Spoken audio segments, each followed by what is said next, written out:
Hello everyone. तो हमने BTTH के सीजन 1, 2, 3, 4 एंड उसके साथ सीजन 1, 2 के स्पेशल एपिसोड कंप्लीट कर दिया है। आज से हम सीजन 4 के 3 ईयर एग्रीमेंट को कंप्लीट करेंगे। मैं आपको बता दूं, ये कोई एक्स्ट्रा सीजन नहीं है, ये 3 ईयर एग्रीमेंट है जिसमें 13 एपिसोड्स हैं। और सीजन 4 में हमने देखा था श्रेयान अपना पहचान छुपाकर नालान फैमिली पर जाकर नालान रन के दादाजी का पूरा ट्रीटमेंट करता है। उसके साथ जेम एम्पायर पर अल्केमिस्ट कॉन्फ्रेंस में अपना चैंपियनशिप हासिल करता है और अब वो तैयार होके आ जाता है यूनलियन सेट पर, जहाँ पर उसे नालान रन को हराकर उसे 3 ईयर एग्रीमेंट जीतना था। क्योंकि आज से 3 साल पहले उसके और नालान रन के बीच में एक 3 ईयर एग्रीमेंट साइन हुआ था, जिसके चलते अगर ये 3 ईयर एग्रीमेंट में नालान रन जीत जाए तो वो श्रेयान से मैरिज नहीं करेगी, और अगर श्रेयान जीत जाए तो उसकी जो मर्जी वो नालान रन के साथ कर सकता है। अब आगे 3 ईयर एग्रीमेंट के फर्स्ट एपिसोड में हमें दिखाया जाता है श्रेयान जब नालान सेट पर पहुंचकर अपना इंट्रोडक्शन देता है, मैं शो फैमिली से श्रेयान हूँ। वहाँ पे प्रेजेंट हुए बाकी के सारे जूनियर्स ये बात करते हैं, ये गधा सा इंसान हमारे सीनियर नालान रन के साथ शादी करने की ख्वाब देख रहा था। छी छी छी, ये तो बड़ी शर्म की बात है, ये तो कोई मेंढक लग रहा है। और मुझे तो इस बंदे के ऊपर हंसी आ रही है, इसने इतना हिम्मत किया कि यहाँ पर आके वो हमारे नालान रन जी को चैलेंज दे रहा है। यहाँ पर सब श्रेयान के बारे में फालतू की बातें कर रहे थे, क्योंकि सबको लग रहा था श्रेयान एक कचरा है, क्योंकि वहाँ पे यांशो को मानते थे, श्रेयान को नहीं, और ये दोनों ही इंसान एक है। अब इसी टाइम पर जियाली बोलते हैं, ये जो लड़का है सो फैमिली से, ये तो कोई कचरे से कम नहीं। मैंने सुना था इसके 3 साल पहले डाउ के पावर्स तो इंक्रीज नहीं हो रहे थे, अब पता नहीं इसका क्या हालत होगा। अब प्रेसिडेंट फामा अपने सीट से उठते हुए बोलते हैं, एक बार उस लड़के के एटीट्यूड को देखो, मुझे नहीं लगता ये जबरदस्ती यहाँ पर आया है, और मुझे पता नहीं क्यों इससे बहुत ही ज्यादा फैमिलियर फीलिंग आ रहा है, जैसे कि मैं इसे जानता हूँ पहले से। और अब वो जियाओली को बोलते हैं, क्या आपको भी ऐसा कोई फीलिंग आ रहा है? अब इसी टाइम पे शिनचेंजू के आता है आइस एम्पायर पर, जो कि इन सब की बातों को सुनकर हंस रहे थे, क्योंकि उनको श्रेयान के बारे में हर एक चीज पता था। अब शिनचेंजू के आता है नालान जी के ऊपर, जिनके साइड में मो फैमिली का एक फैमिली मेंबर प्रेजेंट होकर बोलता है, ओल्ड मैन नालान, ये सो फैमिली का वही गधा है ना जो कि आपके नालान फैमिली का दामाद बनने जा रहा था। आप एक बार उसे देखिए, वो कैसे कचरा है, और मैंने आज तक जितने भी यंग टैलेंटेड बंदों को मिला है उनमें से ये तो बिल्कुल भी नहीं चाहता। अब इसी टाइम पर यूनलियन सेट का ओनर यूनलिंग बोलते हैं, सब सामने ध्यान दो, जैसे कि इस लड़के ने 3 साल पहले मैं बोला था ये यूनलियन सेट पर आके हमारी नालान रन को हराएगा, वैसे ही हम इसके बातों को मान रहे हैं। आज का ये लाइफ एंड डेथ का मैच एक नया डेस्टिनी लिखेगा। आज 3 ईयर एग्रीमेंट का दिन है, और पहले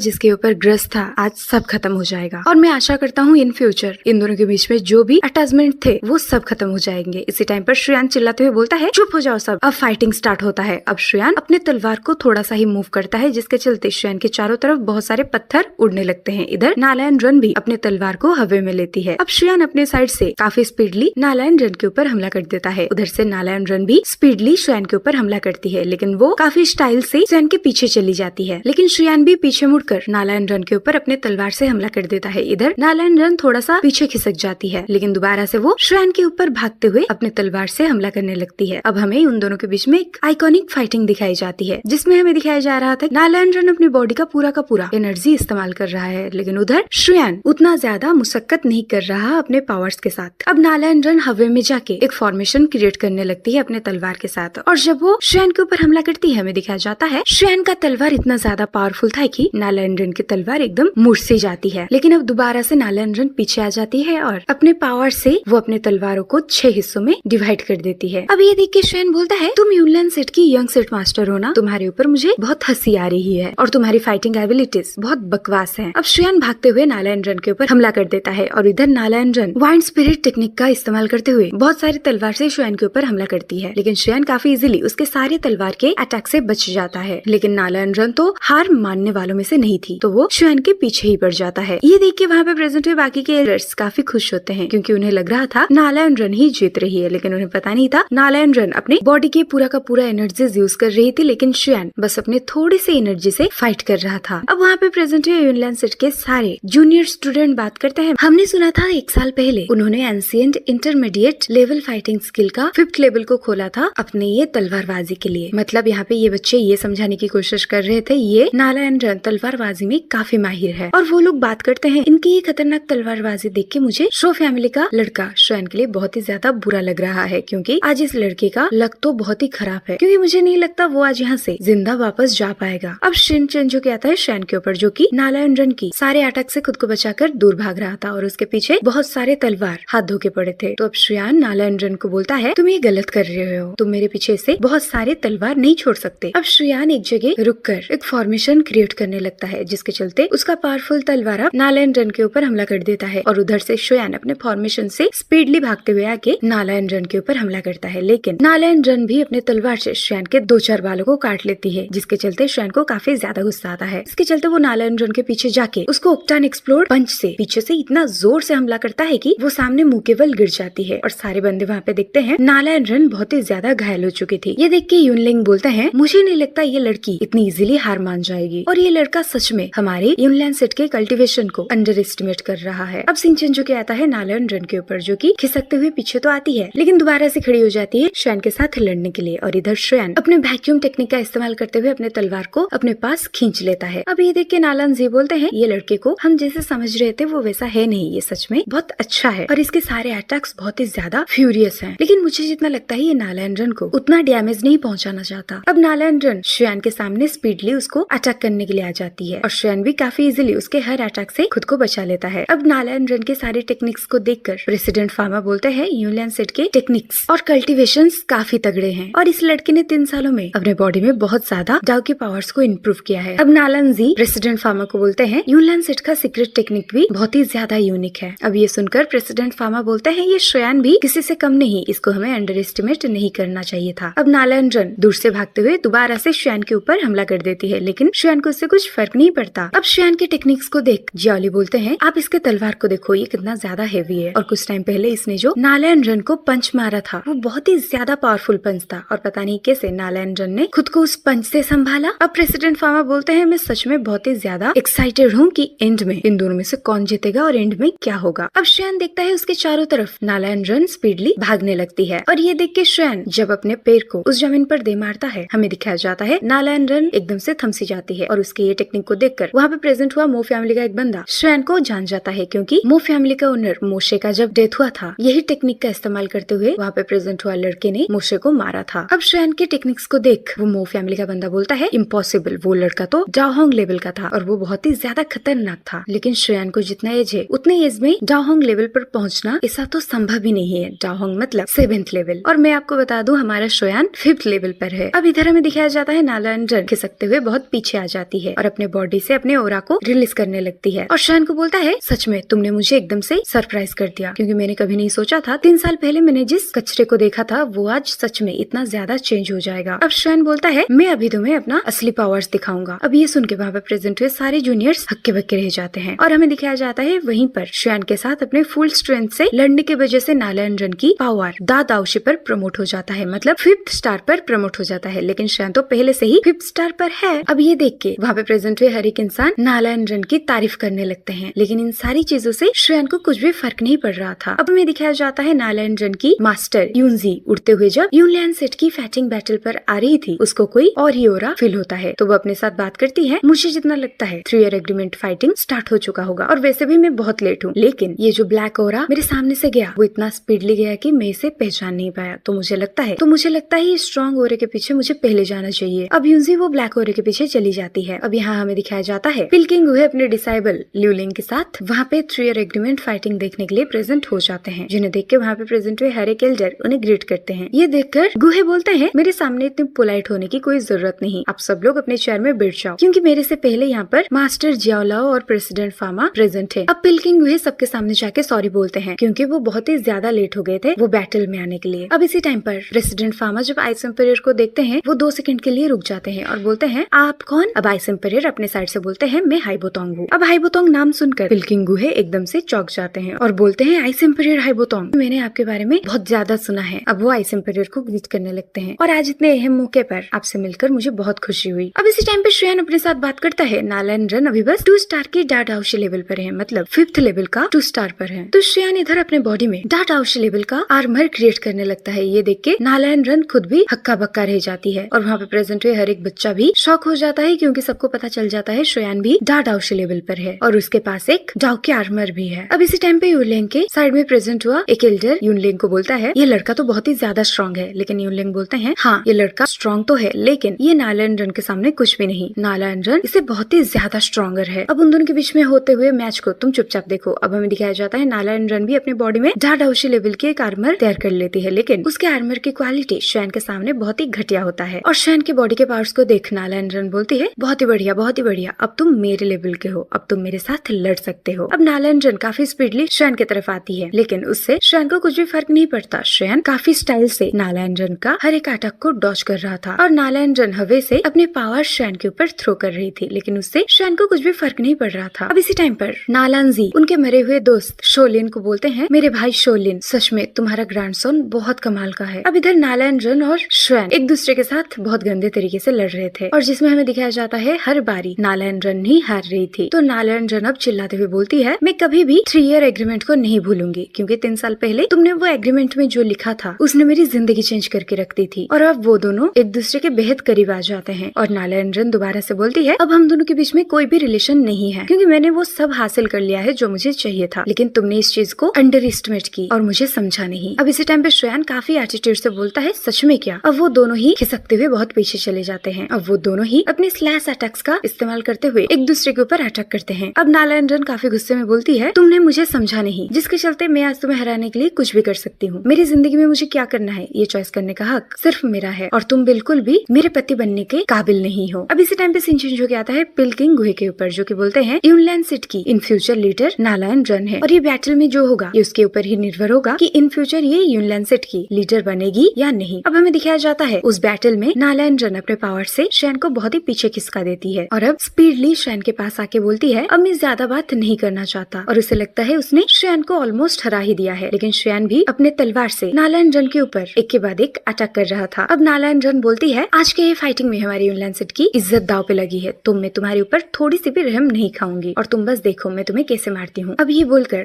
नालांजन हर तरफ से श्रेयन के ऊपर अटैक करती है और दोबारा से चिल्लाते हुए बोलती है, 3 साल पहले मैंने सही डिसीजन लिया था। अब जब वो हवे में उड़कर अपने तलवार से श्रेयन के ऊपर हमला करने की कोशिश करती है, इधर श्रेयन काफी इजीली नालांजन की हर एक वार से बच जाती है। अब इधर श्रेयन अपना मुंह खोलता है और चिल्लाते हुए बोलता है, तुम्हें हेट करने के लिए मेरे पास कोई रीजन भी नहीं है। और अब दोबारा से नालांजन पीछे मुड़ के बोलती है, मुझे पता है तुम मुझे हरा नहीं पाओगे। लेकिन श्रेयन काफी इजीली अपने एक ही तलवार के मूवमेंट से नालांजन को खिसकते हुए बहुत पीछे ढकेल देता है और काफी स्पीडली नालांजन के सामने प्रेजेंट हो जाता है। और इस बारी नालांजन श्रेयन के हर एक बार से काफी घायल हो रही थी, जिसके चलते नालांजन को लगता है कि वो हारने वाली है। तो वो अपनी यूनलैंड सिटी की एक सीक्रेट टेक्निक को इस्तेमाल करती है, जिसके चलते सारे बंदे वहाँ पे देखते हैं नालांजन के आसपास एक स्ट्रॉन्ग ऑरा घूम रहा है। और इधर नालांजन अपने बालों को खोल देती है और ये देखकर यूनलेंग बोलते हैं, क्या सच में ये लड़की हमारे सीक्रेट टेक्निक को इस्तेमाल करने वाली है? ये सुनकर यूनलेंग के साइड में खड़े हुए बाकी के एल्डर्स बोलते हैं, मुझे लगता है ये कंपटीशन उसके आखिरी मुकाम पर पहुंचने ही वाला है और उस लड़के ने सच में नालांजन को एक ऐसी सिचुएशन पर खड़ी कर दी है कि नालांजन को ऐसा कदम उठाना पड़ रहा है। और ये शो फैमिली का लड़का सच में बहुत ही ज्यादा स्ट्रॉन्ग है। अब प्रेसिडेंट फार्मा बोलते हैं, ये लड़का मुझे कोई मामूली लड़का नहीं लगता। अब नालांजन हवे में जाकर ऊपर एक फॉर्मेशन क्रिएट करते हुए बोलती है, श्रेयन अब तुम मरने वाले हो, क्योंकि नालांजन स्काई क्लाउड कवर फॉर्मेशन को क्रिएट कर रही थी। और ये देखकर श्रेयन भी अपने रिंग स्पेस में से एक पिल खाता है और अपने दोनों हाथों से अलग अलग फायर्स निकालता है, जो कि हेवनली फ्लेम होता है, जिनमें से एक तो पर्पल बीस्ट फ्लेम होता है और दूसरा green lotus Buddha heavily flame होता है। अब ये देख के वहाँ पे प्रेजेंट हुए हर एक इंसान हक्का बक्का रह जाता है और नालांजी को समझ में आ जाता है कुछ टाइम पहले जो लड़का उनके बॉडी का ट्रीटमेंट कर रहा था और उनके बॉडी से पॉइजन्स को निकाल रहा था, वो कोई और नहीं श्रेयन है, जो कि अपने पहचान छुपाकर यांशो बनकर उनका ट्रीटमेंट कर रहा था। और अब प्रेसिडेंट फार्मा और ल्यूलिंग को भी याद आता है वो कैसे पहले से ही श्रेयन से मिले हुए हैं, लेकिन तब उसने अपना नाम यांशो बताया था। तो ये देख के हर एक बंदा डर जाता है और सहम जाता है कि नालांजन के साथ अब क्या होने वाला है। और इधर प्रेसिडेंट फार्मा और जियाओली समझ जाते हैं ये तो वही लड़का है जिसने अल्केमिस्ट कॉन्फ्रेंस को जीता था और उनका यामा एम्पायर को हेल्प किया था। अब पिल्किंग गुहे बोलते हैं, ये लड़के ने सबको बुद्धू बनाया है। अब नालांजी बोलते हैं, ये तो यांशो है और यांशो ही श्रेयन है। यार मेरे से कितनी बड़ी गलती हो गई। अब इसी टाइम पर यूनलेंग बोलते हैं, ये लड़का आखिर करना क्या चाहता है? मैं आपको बता दूं, श्रेयन अपने दोनों ही फ्लेम्स को मिलाकर अपना बुद्ध लोटस एंगर को प्रिपेयर कर रहा था। अब ऊपर से पिल्किंग गुहे बोलते हैं, एक बार देखो वो दोनों अलग अलग फायर को कंबाइन करके कोई एक स्ट्रॉन्ग एनर्जी क्रिएट कर रहा है और ये लड़का तो ये स्टेप को काफी स्मूथली कर रहा है। और श्रेयन के बॉडी से इतना ज्यादा पावरफुल ऑरा रिलीज हो रहा था कि वहाँ पे प्रेजेंट हुए जूनियर्स श्रेयन को ढंग से देख भी नहीं पा रहे थे। अब श्रेयन की ये टेक्निक को देखकर नालांजन भी समझ जाती है ये तो यांशो है और अब नालांजन के दिल में श्रेयन के लिए प्यार जगने लगता है। लेकिन नालांजन खुद को जैसे तैसे करके खड़ी करती है और बोलती है, नहीं मैं ये मैच में हार नहीं सकती, चाहे भले ही इसने मेरे दादाजी की बॉडी से सारे पॉइजन्स निकाले हैं, लेकिन आज मेरे लैंसेट की इज्जत दाव पर लगा है, तो जैसे तैसे करके मैं तो आज इसे हरा कर ही रहूंगी। अब नालांजन जब अपने पूरे फॉर्मेशन को क्रिएट कर देती है, वो चिल्लाते हुए श्रेयन को बोलती है, तुम आज मुझे हरा नहीं पाओगे, पाओगे, चाहे तुम नाकाम कोशिश कर लो। ना 3 साल पहले तुमने मुझे हराया था, ना आज हरा पाओगे। अब ये बोलकर वो अपने स्काई क्लाउड कवर फॉर्मेशन की मदद से श्रेयन के ऊपर हमला कर देती है। लेकिन उधर श्रेयन भी अपने बुद्ध लोटस एंगर को प्रिपेयर कर चुका था, तो वो अपने बुद्ध लोटस एंगर को नालायन के ऊपर थ्रो कर देता है। और श्रेयन अब धीरे से बोलता है, मेरे पिताजी और मेरे टीचर, मैं तैयार हूँ, अब बुद्ध लोटस तुम जाओ। अब श्रेयन का छोटा सा बुद्ध लोटस काफी स्मूथली नालायन के पास जाती है। और यहाँ पर एंड होता है 3 ईयर एग्रीमेंट का फर्स्ट एपिसोड।